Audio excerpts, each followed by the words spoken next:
Bienvenidos a Trono de Dios, Maranatá. Un día más vamos a profundizar en este curso de moral católica y hoy lo vamos a hacer, como siempre, de la mano de María Santísima, nuestra Reina y Señora. Ven, Espíritu Santo, ven por medio de la poderosa intercesión del Inmaculado Corazón de María, tu amadísima esposa. Ven, Espíritu Santo, ven por medio de la poderosa intercesión del Inmaculado Corazón de María, tu amadísima esposa. Ven, Espíritu Santo. Ven por medio de la poderosa intercesión del Inmaculado Corazón de María, tu amadísima esposa. Ave María, gratia plena, Dominus tecum. Benedicta tu in mulieribus, et benedictus fructus ventris tui, Iesu. Santa María, Mater Dei, ora pro nobis peccatoribus, nunc et in hora mortis nostre. Amen. Gloria Patris et Filio et Spiritui Sancto, sic ut erat in principio et nunc et semper, et in saecula saeculorum. Amen.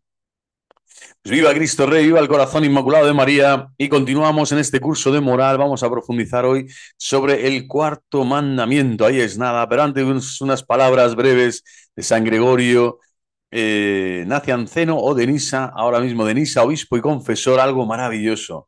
Dice algo así acerca de San Pablo. No se nos oculta, pues, en qué sentido Pablo estaba cada día al borde de la muerte, cada día al borde de la muerte. Él nunca vivió para el pecado, mortificó siempre sus miembros carnales, llevó siempre en sí mismo la mortificación del cuerpo de Cristo. Estuvo siempre crucificado con Cristo. No vivió nunca para sí mismo, sino que Cristo vivía en él. Esta, a mi juicio, es la muerte oportuna, la que alcanza la vida verdadera.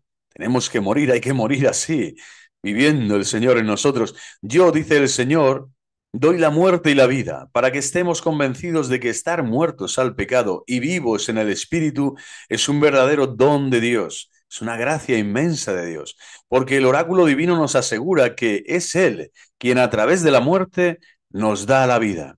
Fijaros qué belleza, ¿no? Tenemos que morir al pecado, morir al amor propio, al egoísmo, a todo lo que significa el pecado, la separación de Dios en nuestra vida y así el Señor dándonos muerte a esto a través de su propia muerte. Para esto muere el Señor, para rescatarnos del pecado. Tendremos vida, vida nueva, vida eterna, vida en abundancia.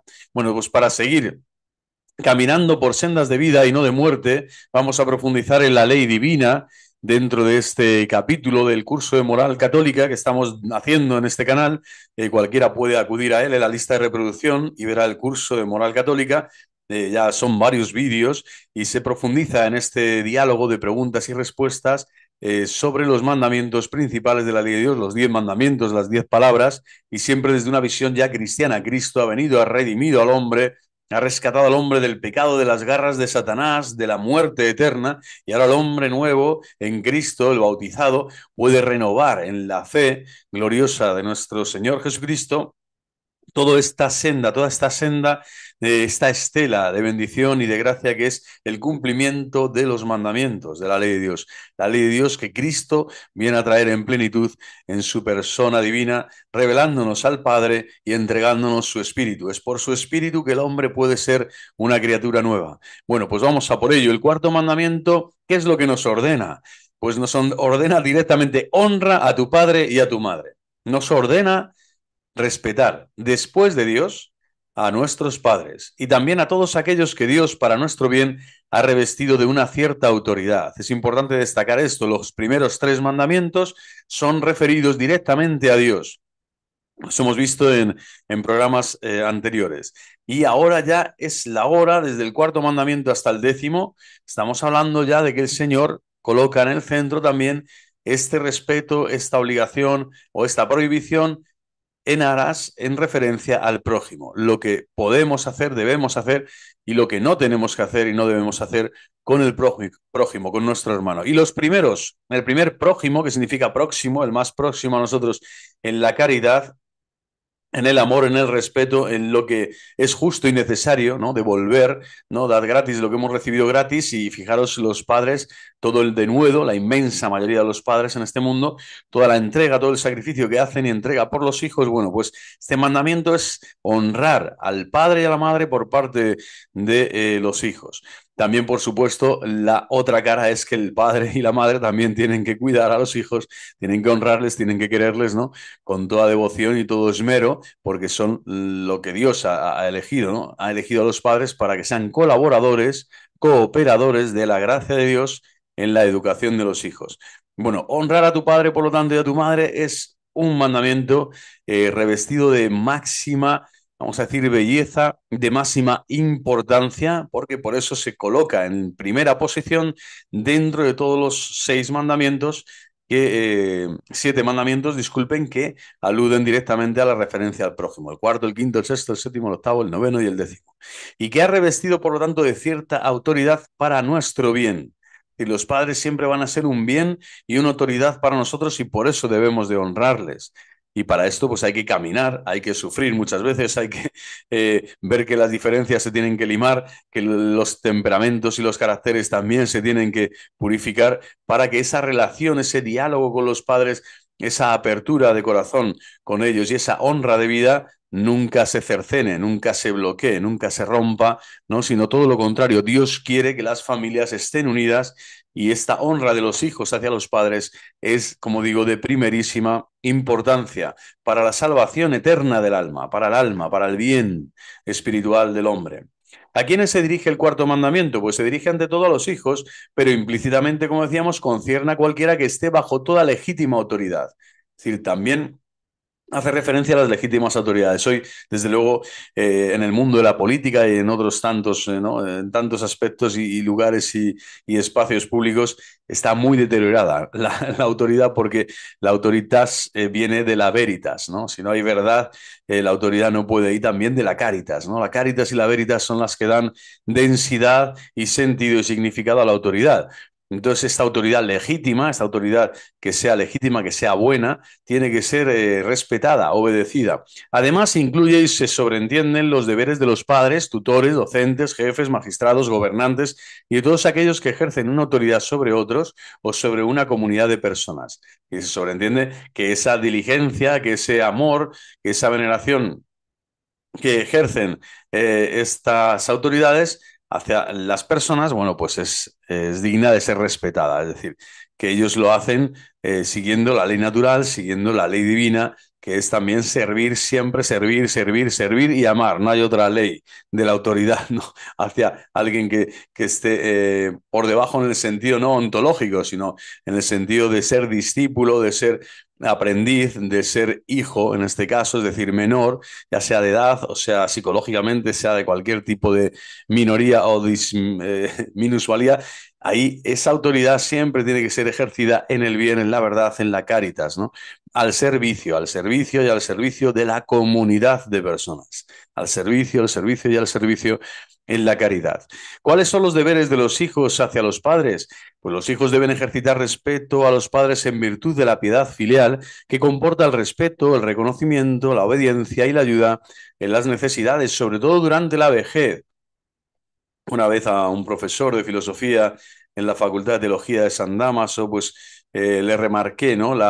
Vamos a decir, el dolor inmenso, la aflicción que sentía mi alma cuando visitaba muchas residencias de ancianos, de personas mayores convalecientes, algunas de ellas, otras más disminuidas, menos físicamente o psíquicamente, y siempre, casi siempre me hablaban bien de sus hijos, me hablaban, justificaban a sus hijos, les echaban de menos, les añoraban, hablaban bien de aquellos que les habían dejado en el asilo, que les habían dejado allí aparcados allí de algún modo y tal, y muchas veces incluso eso, masificados, ¿no? De centros, ya sean reducidos espacios o sea, sean amplios, masificados en cuanto a la cantidad, ¿no? De quehaceres, de personas y tantas veces extraños, ¿no? Que son los que les cuidan, que se van haciendo amigables, ¿no? Y se van haciendo compañeros de viaje, pero desde luego nada como el hogar, nada como la casa y nada como los hijos, ¿no?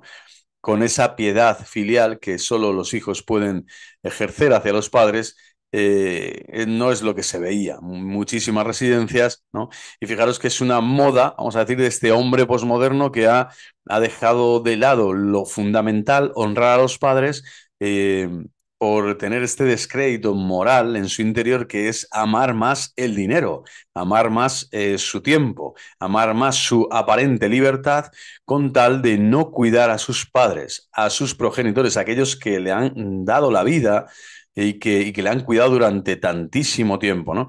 Bueno, esta no correspondencia, este no responder a la caridad con los padres es un pecado gravísimo, gravísimo, y muchas personas pues no lo consideran ni siquiera porque ya la conciencia la tienen deformada, pero desde luego ese reconocimiento, esa obediencia y esa ayuda en las necesidades es lo que Dios nos pide, pero especialmente durante la vejez, que es cuando más cuesta escucharles, cuando más cuesta tenerles, cuando se vuelven niños mayores, cuando hay que, ¿no?, limpiarles, asearles, cuidarles, darles de comer.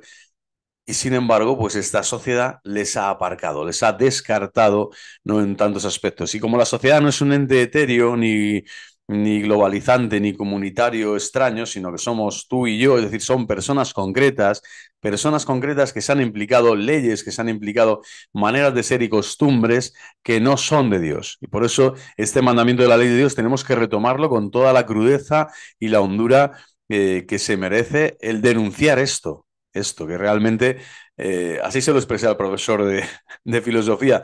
Yo creo que había campos de concentración, no sé en de qué periodo histórico y de qué lugar y bando militar, que probablemente, pues eso, se asemejaban mucho, muy mucho a esta situación de tantos, ¿no? Lo cual no quiere decir que las personas intenten cuidar con la mejor intención, pero desde luego el dinero, la autonomía de la libertad, mi espacio, es decir, mi ego, ¿no? Mi narcisismo, mi falta de caridad es la que hace que tantas veces todos estos ancianos estén hacinados, ¿no? Y realmente ahí, ¿no? Concentrados, sin tener una vida social ni familiar realmente, ¿cómo decir?, enriquecedora. No ver a los nietos, ver a los niños pasear por la calle, no, estar como en libertad, no, al final les estás encerrando, les estás colocando en un espacio reducido en donde la familia ya pierde, es como un eco lejano para que sean otras personas extrañas a sus vínculos de sangre y del amor más tierno de un hijo a los padres o de una hija a sus padres, pues les están dejando ahí, ¿no? Es un pecado gravísimo. ¿Cuáles son los deberes de los padres hacia los hijos? Pues los padres son los primeros responsables de la educación de los hijos en la fe. Lo decíamos antes, educar en la fe es parte de este mandamiento, cuarto mandamiento importantísimo. Fijaros si tantísimos padres han dejado también, ahora volviendo, antes era como la denuncia hacia los hijos, que han perdido esa piedad filial y que ya no ayudan, no tienen ese sentimiento de ayuda y esa fortaleza para ayudar a los padres justo cuando más lo necesitan, es decir, en la vejez. Y ahora denunciamos también a aquellos padres que no son responsables con la fe, con transmitir la fe a sus hijos, especialmente en estos dos grandes caminos, la oración y en todas las virtudes, ¿no? Domésticas, sociales, familiares, que un hijo, un niño, un joven tiene que tener para afrontar la vida, ¿no?, en el bien, en la verdad, en la justicia, en la santidad, que es de lo que se trata, ¿no? Como hijo del reino, como hijo de Dios. Bueno, ellos tienen el deber de proveer, sí, en la medida de lo posible, a las necesidades materiales, pero las espirituales de los hijos son también la providencia fundamental con la que los padres deben proveer a sus hijos. Entonces, fijaros que aquí la vida actual, no materialista, del hombre nihilista, del hombre hedonista, tantas veces obvia, pasa por encima simplemente o ni siquiera se percata de que la vida espiritual de los hijos es más importante que cualquier cosa material, que el estudio, que el futuro de su trabajo X, que el dinero que ganará con esto, con lo otro, no que el aseo, que lo que tú quieras, cualquier cosa, por muy importante que sea, y todo debe estar integrado, por supuesto, las necesidades materiales, la comida, ¿no?, el vestido, el aprendizaje, la educación, sí, sí, está muy bien, pero las necesidades espirituales y la vida espiritual del hijo, de la hija, es lo fundamental que Dios también, ¿no?, te está dando toda esa gracia, ¿no? También es la gracia fundamental para realmente que la célula más vital de la sociedad, que es la familia, pues se desarrolle, ¿no? se desarrolle como Dios quiere, en el bien, en la verdad, en la justicia. ¿Qué es la familia? Pues la familia es la sociedad natural en la cual el hombre y la mujer son llamados al don recíproco de sí mismos en el amor, abierto a la vida. Es decir, esta es la familia. No hay otra definición posible ni para la Iglesia ni para el mundo entero, por mucho que haya falsos políticos o falsos legisladores que quieran, pues eso, inventarse otro tipo de realidades, ¿no? Sí es verdad que la realidad familiar se entronca muchas veces, hoy en día más que nunca, en el drama, en la fragmentación, en la tragedia, ¿no? Porque existe ya el aborto, el divorcio, ¿no? Ya casi, ¿no? Pues eso, aceptado socialmente, pero que lo que hace es destruir al hombre por dentro. Entonces, especialmente a la familia, que es la sociedad natural muy por encima del Estado, de la escuela, ¿no? De cualquier asociación. Es la sociedad natural, la familia, ese vínculo del matrimonio, que es precisamente lo que el divorcio viene a socavar, ¿no? Y a destruir, pues es lo que hace que ese don recíproco de sí mismos y ese amor abierto a la vida, pues se reduzca, ¿no? Y tantas veces se genere una mentalidad de muerte, es decir, la cultura de la muerte, ¿no? El de estar tendente a aceptar cualquier ley inicua, ¿no? Cualquier abominio y cualquier desolación, ¿no? Como es el aborto, la eutanasia, etcétera, ¿no? Es decir, todo lo que se cierra a la vida. ¿Por qué? Porque ya pasa por la familia. Por lo tanto, este mandamiento tiene mucho que ver. Quien no honra a los padres probablemente tampoco educa bien a los hijos y probablemente, por lo tanto, su familia acabará destruida. Esto se podría decir que es como la cadena, ¿no? De la inmoralidad o de hacer la contra a este mandamiento de la ley de Dios. Cuando tú honras a tus padres, también educarás bien a tus hijos y también persistirá el matrimonio cada vez más unido, cada vez más fuerte, para que ese don recíproco de sí mismos, es decir, el amor, esté cada vez más abierto a la vida. Ya no solo la vida temporal, sino la vida eterna. Aquí se trata no solo de ver todo lo que son las cosas, las necesidades materiales y espirituales, sino sobre todo las necesidades de ser salvos, de que Cristo nos rescata de la muerte y nos lleva a la vida eterna con Él, ¿no? El misterio de Pascua, Pascual. Ella es la célula, por lo tanto, originaria de la vida social, la familia, fundamental. ¿Dónde podemos encontrar un ejemplo de virtudes familiares y domésticas? Pues el ejemplo más bello de las virtudes familiares y domésticas lo encontramos en la Sagrada Familia. Se puede decir que el cuarto mandamiento, que es lo más importante de toda la ley divina en referencia al prójimo, tiene su modelo, su paradigma, su espejo más nítido, su reflejo más bello, en la Sagrada Familia de Nazaret, donde Jesús vivió sometido a María Santísima y a San José hasta que inició su misión pública anunciando el reino de Dios. No hay hermanos, ¿no? que han considerado religiosos, místicos de todos los tiempos. Toda la vida oculta de Jesús han orado con la familia de Nazaret, han disfrutado muchísimo los misterios gozosos a través del Santo Rosario y a través de la propia mística de los padres de la Iglesia. Este misterio impresionante, ¿no? Que el Señor 30 años está, ¿no? Sometido, quiere decir, en obediencia, en respeto a San José y a la Santísima Virgen María, y que esta familia nutre a toda la iglesia con su vida espiritual. O sea, todo lo que acontece en los mimbres, en los espacios familiares de esta Sagrada Familia, es lo que rezuma abundante gracia y bendición para todas las familias, ¿no?, de la tierra. Es decir, todas las familias de la tierra tienen que tener este modelo, el modelo de la Sagrada Familia de Nazaret, y su misión pública, la misión pública de esta familia precisamente será pública en tanto y en cuanto refleje esta misión pública que anuncia Jesucristo, es decir, el reino de Dios, lo refleja porque ha vivido la familia. Es decir, la familia, de hecho, acompaña a Jesús. San José se va de este mundo al Padre, pero la Virgen María acompaña a Cristo. Es decir, realiza la misión pública, la familia sigue caminando y la familia crece. Y la familia son apóstoles y discípulos y la familia de Dios, la iglesia entera, ¿no?, que camina siguiendo a esta sagrada familia de Nazaret, ¿no? San José ya desde el cielo, divino, en la divina providencia, Dios quiso tenerle ya como custodio glorioso de su hijo ya cuando creció. Bueno, pues se lo llevó, pero desde allí, intercediendo la iglesia triunfante, ¿no? Y San José, patriarca, gloriosísimo, de algún modo también patriarca de la vida espiritual de los creyentes. Ahí es nada, ¿eh?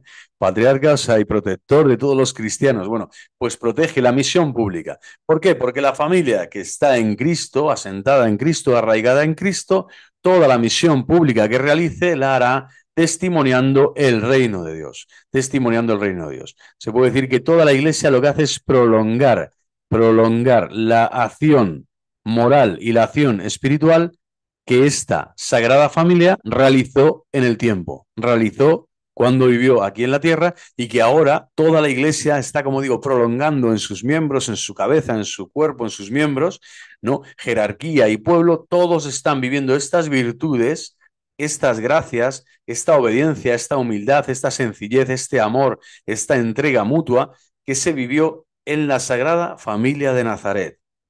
Esto tiene que quedar claro y es impresionante. Por eso, cuanto más devoción tengamos a la Sagrada Familia, pues más cerca estaremos también de predicar a Jesús, de anunciar a Jesús y de anunciar el reino de Dios en la sociedad civil, a los amigos, familiares y conocidos. ¿Qué es la sociedad civil? Es la unión de muchas familias reunidas bajo una única autoridad, con el fin de conseguir con la ayuda recíproca el propio perfeccionamiento y el bien de toda la comunidad.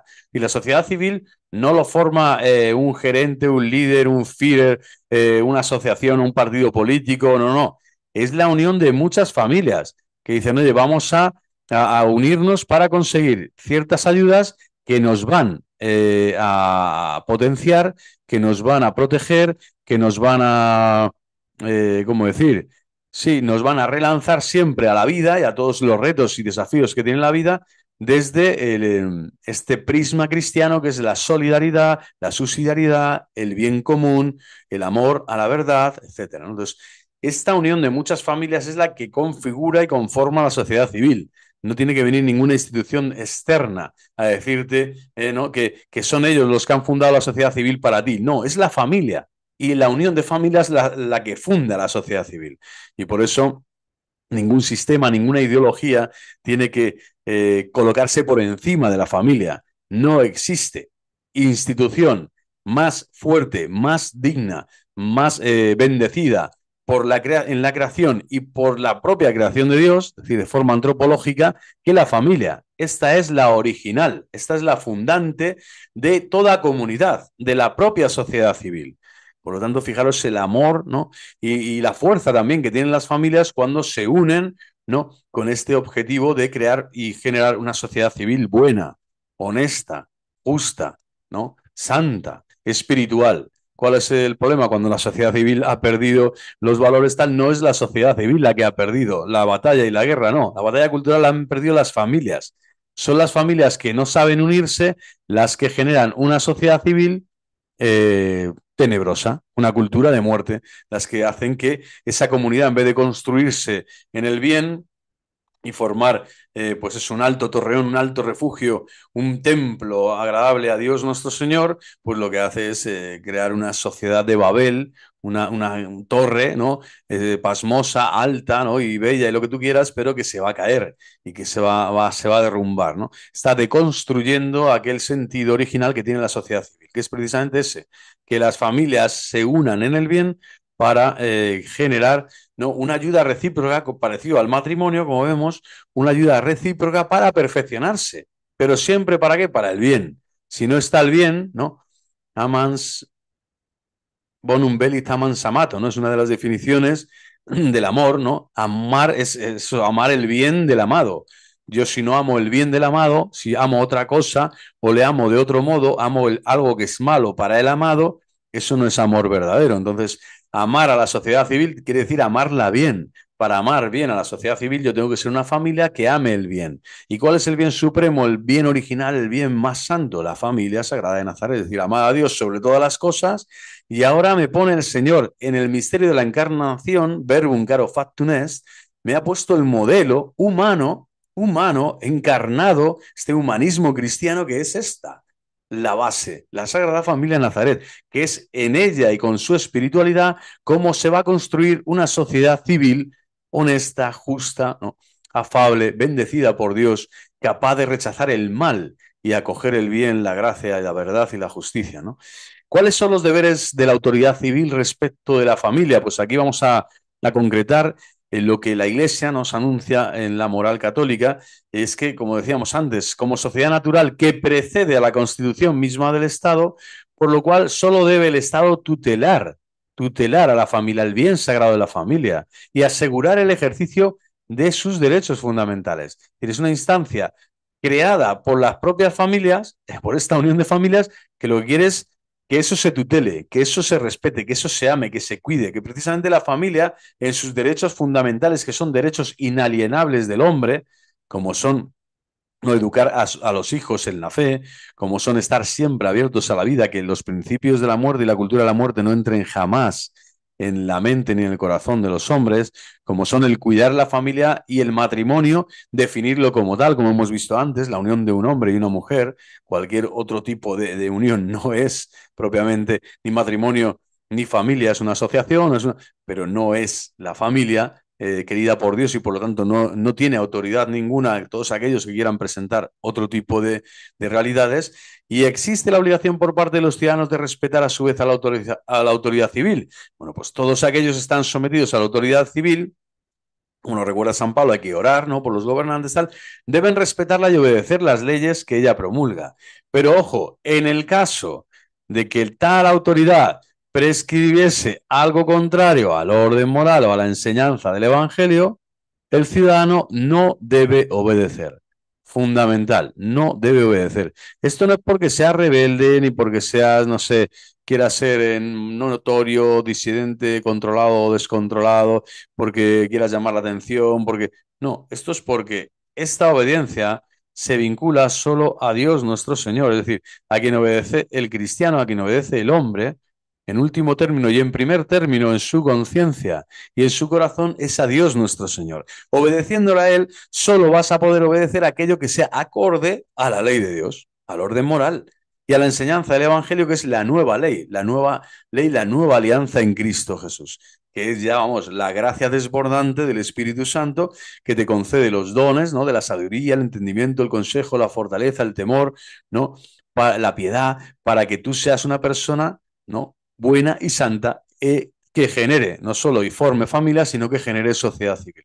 Bueno, no podemos obedecer cualquier ley que sea promulgado, cualquier norma que vaya contra la vida, que vaya contra la justicia, que vaya contra la falta de honor, ¿no? La falta de pudor, la falta de castidad, la falta de, se póngale todo, ¿no? Que ame más el dinero, que ame más las cosas de este mundo, la fama, ¿no? La petulancia, bueno, todas las ideologías y todos los lobbies, ¿no? Que se quieran imponer desde el Estado o desde la escuela o desde cualquier otro tipo de institución, la familia cristiana tiene directamente que obviar, ¿no? Rechazar con toda claridad y con toda la fuerza espiritual que pueda, porque a quien obedecemos es a Dios. La autoridad civil se va siempre a respetar y obedecer en tanto y en cuanto promulgue y acepte cosas, ¿no? Y realidades que tutelen y aseguren los derechos fundamentales de la familia. Si no tutela y no asegura los derechos fundamentales de la familia, disculpen, pero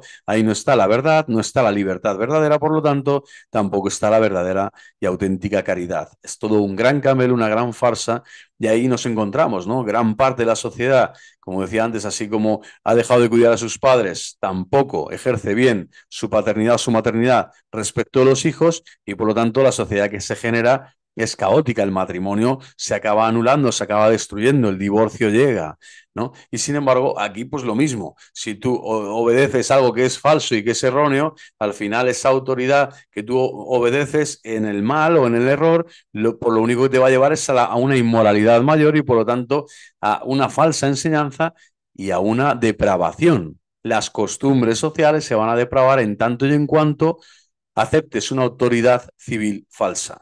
Por lo tanto, la resistencia y el responder con claridad moralmente, el cristiano tiene que saber esto, que moralmente no puede haber nada contrario al orden moral restablecido por Dios en la ley natural, en la ley divina, los mandamientos, y como cristiano, bautizado, confirmado, ¿no? En comunión con el cuerpo de Cristo, con toda la iglesia, tiene que dar testimonio siempre de la verdad, muy por encima de cualquier otra cosa que, ya sea un Estado, una escuela, cualquier institución, te pueda oprimir o te pueda atenazar o te pueda provocar para que tú caigas, para que caigas en el error, no y en la apostasía, no. Primero Dios, después Dios y por tercero, bueno, pues Dios también.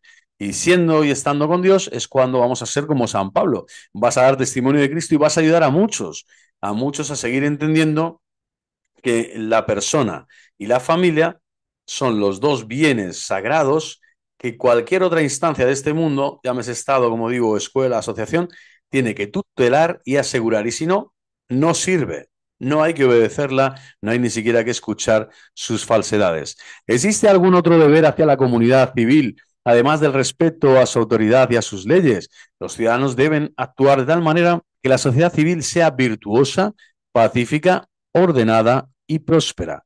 Estos son, ¿no?, como grandes cuatro pinceladas que la Iglesia nos trae para abundar en esta riqueza espiritual que supone, fijaros, el cuarto mandamiento de la ley de Dios. Alguien dice, ¿qué tiene que ver esto con honrar a los padres? O con... No, pues esto entra dentro del cuarto mandamiento, todos los principios de la autoridad, todo el asunto de la sociedad civil y de las leyes que promulga y que el ciudadano que es sal, fermento y luz en el mundo tienen que ayudar a que esta sociedad prospere como en la virtud, ¿no? Forma pacífica, ordenada, dando testimonio y todo esto siempre por el bien de todos. Es decir, tiene que luchar, tiene que combatir. Esto parecen palabras bonitas, pero en el fondo aquí hay mucha reciedumbre, mucha fortaleza de espíritu y de ánimo, porque hay que ser pacífico, sí, pero virtuoso. Y dar testimonio, pase lo que pase, ordenado siempre, no caótico. Y tienes que buscar la prosperidad, el bien de todos. La prosperidad, lo primero, personal, ¿no? Y espiritual, y después ya vendrá la material, ¿no? Cristo lo deja bien claro, ¿no? O sea, ya, ¿cuántos cestos recogisteis? Le dice a los apóstoles, ¿no? ¿No recordáis que cogisteis 12 cestos? Sobró. Después de dar de comer a 5.000 y después sobraron, ¿no?, otros 7, tal, cuando di de comer a 4.000. Es decir, hay una plenitud de gracia que Cristo da, que el Padre entrega en su santa providencia a los hombres que se dejan llevar por esta divina providencia. Por lo tanto, buscar el bien de todos, buscar el reino de Dios y su justicia, lo demás se dará por añadidura. Jamás colocar el bien material por encima del bien espiritual del alma, jamás. El momento que haces eso ya es al revés, ¿no?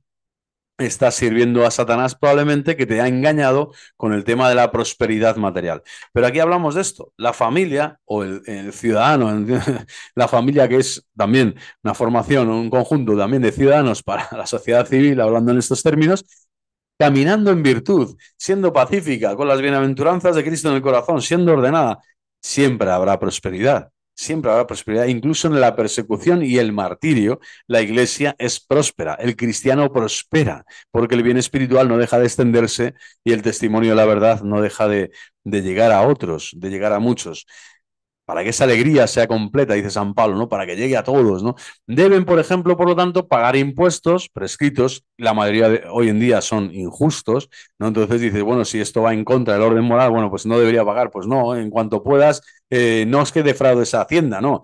Es que lo que haces es, pues eso, alabar al Señor directamente, ¿no? Omitiendo, cumpliendo la ley que es, oye, no voy a ser el tonto del bote del capirote. ¿Qué pasa? Que ya el sistema y las estructuras de pecado son tan fuertes que los impuestos directos e indirectos, que la inmensa mayoría, digo, son inmorales, pues no te puedes escapar de ellos, ¿no? Porque te quedas, no se te corta el grifo y te quedas sin la cobertura, ¿no?, que necesitas como familia, como persona, pero desde luego ya hemos llegado a un estado calamitoso en este aspecto. Pero casi siempre eso, hasta Cristo, ¿no? Dad al César lo que es del César, el denario este, bueno, pues tómalo, ¿no? Y si te quitas la túnica, o sea, me quitas el manto, bueno, pues toma el manto, me quitas la túnica, toma, te doy el manto también. Es una manera de decir, mira, yo no me voy a pegar a los bienes materiales hasta el punto de que voy a matar por no pagar impuestos, ¿no? Los que están prescritos. Pero sé que el mundo herodiano en el que vivimos, pues francamente, la injusticia es la que manda, es la que ordena la inmensa mayoría de los impuestos que hay en la actualidad. Si objetivamente los considerase injustos, se comprometan a pagar un poco más de cuanto en conciencia crean justo y además sean generosos con las instituciones caritativas. Esto es lo que la Iglesia nos invita a realizar siempre, que la caridad sea con instituciones que sí son caritativas, que solo viven de, ¿no?, de lo que se da, de la libre, ¿no?, donación de los bienes materiales, el compartir los bienes materiales, que es parte de la raigambre de la espiritualidad cristiana, católica, ¿no? Si objetivamente, por lo tanto, se consideran injustos, dice, bueno, que se comprometan a pagar un poco más. Hoy en día no es el caso. Esto ya debería ser en el medievo o por allá, ¿no? Como diciendo, bueno, sí, sí, se ha portado muy bien el señor feudal o el gobierno o el rey pide algo especial para las cruzadas, vamos a por ello. Donemos un poquito más, que me parece poco esto que ha pedido, ¿no?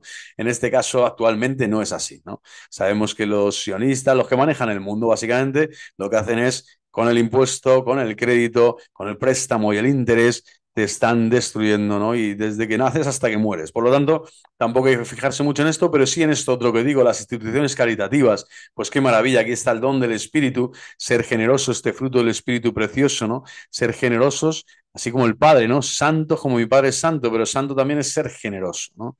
Generosidad a Dios no le gana a nadie, como decía la parábola a Cristo, ¿no? Aquel que le da un denario y dice, pero bueno, ¿por qué le das un denario a este si yo he trabajado mucho más que él, desde por la mañana hasta por la noche, y este que llega al final del día y le das un denario? Y el Señor le dice, ¿tienes envidia de que yo sea generoso? ¿No? No me juzgues, ¿no? No juzgues a Dios, Él siempre va a ser generoso y también tienes que ser tú por eso generoso con los bienes que Dios te ha dado materiales para saber compartir con las necesidades de la comunidad cristiana, del prójimo más cercano, con la Cáritas parroquial, la Cáritas diocesana, allí donde veas que la necesidad es imperiosa, las misiones, ¿no? Pues, tantas obras de misiones en la iglesia y tantos centros realmente que viven de esta caridad. Estoy pensando en Cotolengo ahora, bueno, hay tantísimos, ¿no? San Giuseppe María Cotolengo. ¿Qué obtiene el que Benedicto Cotolengo?